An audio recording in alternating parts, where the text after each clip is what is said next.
Hello साथियों। तो आप सभी को हमारे तरफ से प्यार भरा नमस्कार। आज हम लोग पढ़ने वाले हैं क्या, एकल विस्थापन अभिक्रिया या विस्थापन अभिक्रिया, अर्थात विस्थापन अभिक्रिया को ही एकल विस्थापन अभिक्रिया भी कहा जाता है। ठीक है, अब इसी का नाम था नोट है। ठीक है, और हमने पिछले लेक्चर में कहीं ना कहीं पढ़ लिया था क्या, कि व्हाट इज क्रिएटिविटी, मतलब धातुओं की क्रियाशीलता क्या होती है, उसके बारे में पढ़ लिया था। वहां पे ही पढ़ना था क्या, विस्थापन अभिक्रिया, लेकिन वहां पे नहीं पढ़ पाया था क्योंकि लेक्चर बहुत अधिक लंबा हो जाते। इसी कारण से कहीं न कहीं आज इसके बारे में हम लोग पढ़ेंगे, क्योंकि पिछले लेक्चर में हम लोगों ने धातुओं की क्रियाशीलता से,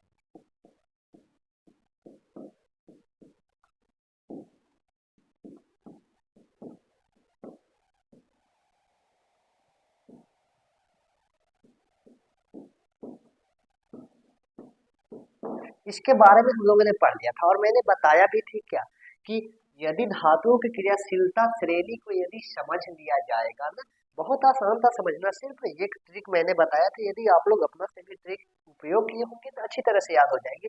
लेकिन मैंने जो ट्रिक दिया था यदि उसे भी याद कर लीजिएगा तो कोई दिक्कत नहीं। ठीक है, यदि वह ट्रिक आपको याद होगा तो ये तो समझ में आ जाएगा एकल विस्थापन अभिक्रिया, और इसके साथ द्विविस्थापन अभिक्रिया भी मैंने बताया तो वह भी समझ में आ जाएगा। ठीक है, तो आज हम लोग स्टार्ट क्या करने वाले हैं, एकल विस्थापन अभिक्रिया। कहीं ना कहीं धातु की क्रियाशीलता याद होनी चाहिए। ठीक है, चलिए स्टार्ट करते हैं।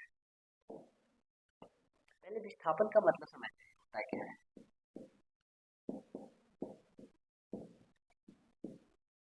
विस्थापन मतलब क्या होता है, इसके बारे में हम लोग समझते हैं। विस्थापन मतलब सिंपल भाषा में होती है क्या, विस्थापित कर देना। विस्थापित करना अर्थात हटा देना, राइट। जैसे क्या, कि क्रियाशीलता अधिक होगी एक तत्व की तो वह कम क्रियाशील वाले तत्वों को हटाकर खुद उसके स्थान पे आ जाएगा। तो विस्थापित का मतलब क्या होता है, उसे कहीं ना कहीं हटा देगा। जैसे हमने क्या लिया था, जिंक लिया था प्लस में CuSO4 लिया था ना। अब इन दोनों को अभिक्रिया करवाया था क्या, जिंक की क्रियाशीलता कॉपर से अधिक होती है, इसी कारण वह कॉपर को यहाँ से विस्थापित कर देता है, अर्थात हटा देता है, और खुद जाकर सल्फेट के साथ जुट जाता है। तो क्या बना देता है, जिंक सल्फेट ZnSO4 बना देता है, प्लस में कॉपर बाहर निकल जाता है। ठीक है, तो ये था क्या, क्रियाशीलता, मतलब ये था विस्थापन अभिक्रिया। अब इसे परिभाषा के रूप में कैसे लिखेंगे, चलिए परिभाषा के रूप में लिखते हैं क्या,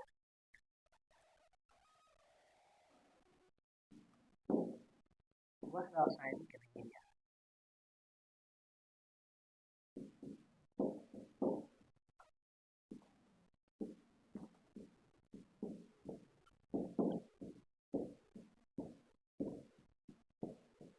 जिसमें एक अधिक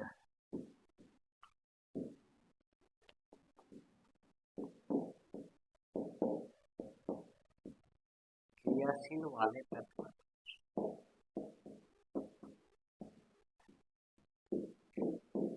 कम क्रियाशील वाले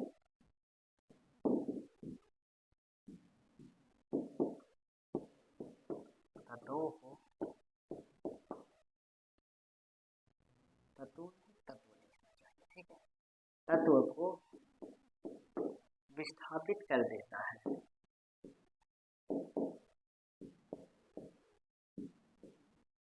कर देता है, और स्वयं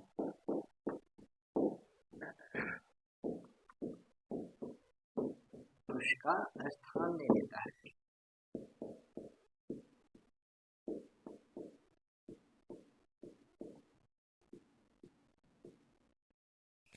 ठीक है, क्या, वह रासायनिक अभिक्रिया जिसमें कहीं ना कहीं एक अधिक क्रियाशील वाले तत्व कम क्रियाशील वाले तत्व को विस्थापित कर देता है, अर्थात हटा करके उसका स्थान पे स्वयं अपना स्थान ले लेता है। ठीक है, अब इसे हम लोग एग्जाम्पल की मदद से जानते हैं। जैसे देखिएगा ना,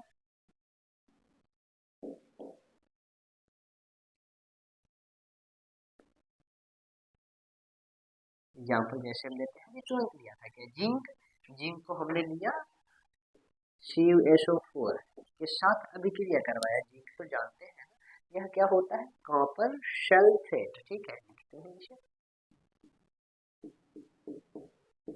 कॉपर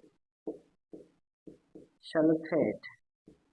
अब कहीं ना कहीं अभिक्रिया करने के बाद ना, अब इसे समझने के लिए पहले हमें अभिक्रिया श्रेणी में चलना पड़ेगा, ठीक है। थोड़ा सा यहाँ पे स्थान लेकर हम कहीं ना कहीं अभिक्रियाशील वाले श्रेणी को लिखते हैं। जैसे पहला क्या था, potassium, sodium, calcium, magnesium, aluminium, zinc, iron, P अर्थात लेड, हाइड्रोजन, कॉपर, Hg और एक था क्या Ag और एक लास्ट था A। ठीक, इतना तो है ना।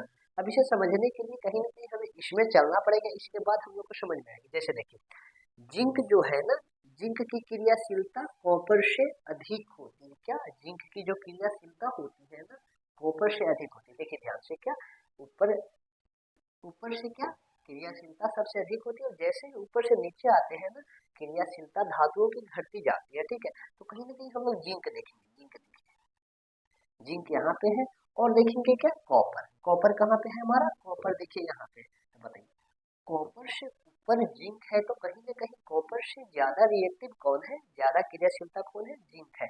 तो कॉपर से ज्यादा जिंक की क्रियाशीलता है, तो जिंक क्या करेगा ना, कॉपर को हटाकर स्वयं उसका स्थान ले लेगा और क्या बना लेगा,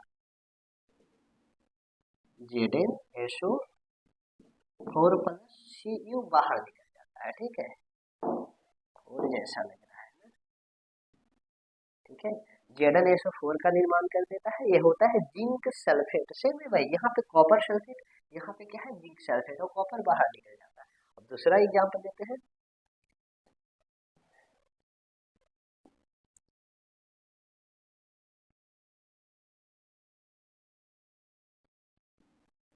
कॉपर प्लस में AgNO3, ठीक है। अब इसे कहीं ना कहीं अभिक्रिया करवाते हैं, कॉपर को AgNO3 अर्थात इसे कहते हैं सिल्वर। Ag का मतलब तो जानते हैं ना, सिल्वर है, और NO3 का मतलब होता है नाइट्रेट, ठीक है। तो कहीं ना कहीं जब सिल्वर नाइट्रेट को कॉपर के साथ अभिक्रिया करवाते हैं ना, तो क्या करता है ना, कॉपर देखिए ध्यान से, कॉपर कहाँ है हमारा, यहाँ देखिए कॉपर है यहाँ पे, और Ag कहाँ है, यहाँ देखिए Ag कहीं ना कहीं यहाँ पे। तो Ag की क्रियाशीलता कॉपर से कम है क्या, अर्थात कॉपर की मानो तो कॉपर की क्रियाशीलता Ag से कहीं ना कहीं ज्यादा। यह नीचे है यहाँ ना, इसका मतलब ये नहीं कि यह ऊपर है, ये नीचे है, यहाँ पे जगह न होने के लिए यहाँ लिख दिया, ठीक है। तो कॉपर की क्रियाशीलता Ag अर्थात सिल्वर से अधिक है। तो क्या करेगा कॉपर, कॉपर कहीं ना कहीं Ag को हटाकर अपना स्थान ले लेगा, ठीक है, और नाइट्रेट के साथ स्वयं जुड़ जाएगा, ठीक है। तो क्या बना लेगा, CuNO3 प्लस में Ag जो है ना बाहर निकल जाएगा, सिल्वर, ठीक है। अब यही था क्या, अब क्या बना लेता है कॉपर नाइट्रेट, ये तो है ना, कॉपर प्लस में NO3 का मतलब होता है नाइट्रेट, ठीक है। कॉपर नाइट्रेट का निर्माण करता है, ठीक है।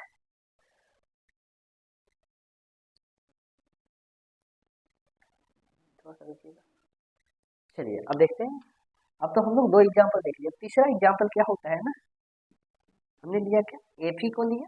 जैसे में Fe मतलब क्या होता है, देखते हैं ध्यान से। Fe मतलब क्या होता है, आयरन, आयरन होता है ना। आयरन को हमने अभिक्रिया करवाया क्या, CuSO4, वही कॉपर सल्फेट को, ठीक है, आयरन को कॉपर सल्फेट के साथ अभिक्रिया करवाया। तो क्या होता है ना, देखिए आयरन की क्रियाशीलता कहीं ना कहीं कॉपर से अधिक है। देखिए ध्यान से, कॉपर हमारा यहाँ था, यहाँ पे क्या है आयरन है, तो कहीं ना कहीं कॉपर से ऊपर स्थान में क्या विद्यमान है, आयरन विद्यमान है। इसी कारण कॉपर से ज्यादा क्रियाशील किसकी होगी, आयरन की होगी। तो आयरन कहीं ना कहीं कॉपर को हटाकर स्वयं अपना स्थान ले लेगा, और क्या बना देगा, FeSO4 प्लस में कॉपर बाहर निकल जाएगी, ठीक है।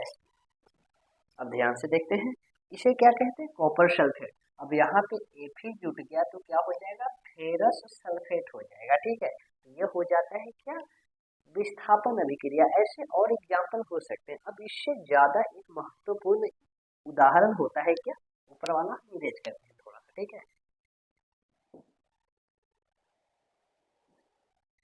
जैसे क्या उदाहरण है क्या, कि लोहे में जंग लगना है, क्या पूछ लिया जाएगा, क्या लोहे में जंग लगना कौन सी अभिक्रिया दर्शाती है। सीधा क्वेश्चन आता है क्या, कि लोहे में जंग लगना कौन सी अभिक्रिया दर्शाती है, ठीक है। तो सिंपल से बोला जाए कि लोहे में जंग लगना विस्थापन अभिक्रिया दर्शाती है। कहीं ना कहीं यही समझ में नहीं आता है, तो आज देखेंगे क्या, कि लोहे में जंग लगने का कारण अर्थात होता क्या है। जैसे हमने लिया था क्या, जिंक, नहीं जिंक नहीं, लोहा क्या कहते हैं, आयरन कहते हैं, इसी कारण आयरन लेते हैं।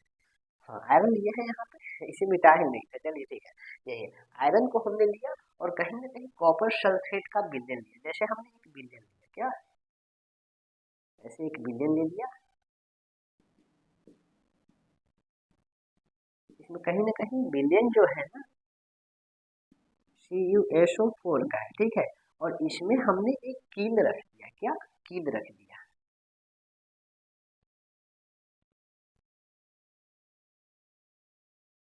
कील रख दिया, ठीक है। तो हाँ, ठीक है, इसी कील रख दिया। तो अब कहीं ना कहीं कुछ समय बाद देखा जाता है ना, तो क्या होता है ना, सॉरी देखिए ध्यान से, तो क्या होता है ना, यह जिंक है ना, क्या आयरन है, लोहा है तो लोहा में क्या प्रेजेंट होता है, आयरन होता है प्रेजेंट ना। देखिए ध्यान से, क्या आयरन में होता है प्रेजेंट लोहा में। जैसे हमने लिया लोहा को कील को लिया, ठीक है, लोहे की कील को लिया, तो लोहा में कहीं ना कहीं आयरन प्रेजेंट होता है। तो आयरन था ना, कॉपर को विस्थापित कर दिया, कहीं ना कहीं आयरन की क्रियाशीलता कॉपर से अधिक थी। इसी कारण आयरन था ना, कॉपर को हटाकर खुद जाकर सल्फेट के साथ जुड़ गया। इसी कारण से कुछ समय बाद देखा जाता है ना, तो क्या होती है कि कील में जंग लग जाती है, राइट। कील था हमारा, यह कॉपर सल्फेट का CuSO4 था, ठीक है। तो इसमें कहीं ना कहीं देखा जाएगा तो कुछ समय बाद इसमें जंग लग जाती है, क्या जंग लग जाती है ना। इसी को कहा जाता है क्या, लोहे में जंग लगना कौन सी अभिक्रिया दर्शाती है, या कौन सी अभिक्रिया होती है। तो विस्थापन अभिक्रिया होती है या एकल विस्थापन अभिक्रिया होती है, दोनों का मतलब समान होता है, ठीक है ना। तो क्या हुआ, जब कॉपर की क्रियाशील कम थी आयरन की अपेक्षा, तो आयरन ने कॉपर को हटाकर खुद जाकर सल्फेट के साथ जुड़ गया। इसी कारण से क्या हुआ कि कील में ना जंग लग गया, ठीक है। तो विस्थापन अभिक्रिया हो गया। अब अगला लेक्चर में हम लोग पढ़ेंगे क्या, द्विविस्थापन अभिक्रिया, जिसको हम लोग भी बोलते हैं क्या, द्विविस्थापन अभिक्रिया, ठीक है। तो इसके बारे में अभी नहीं, अगले लेक्चर में मिलेंगे, ठीक है। तो आज के लिए इतना ही, फिर मिलते हैं नेक्स्ट लेक्चर में। धन्यवाद आप लोगों का।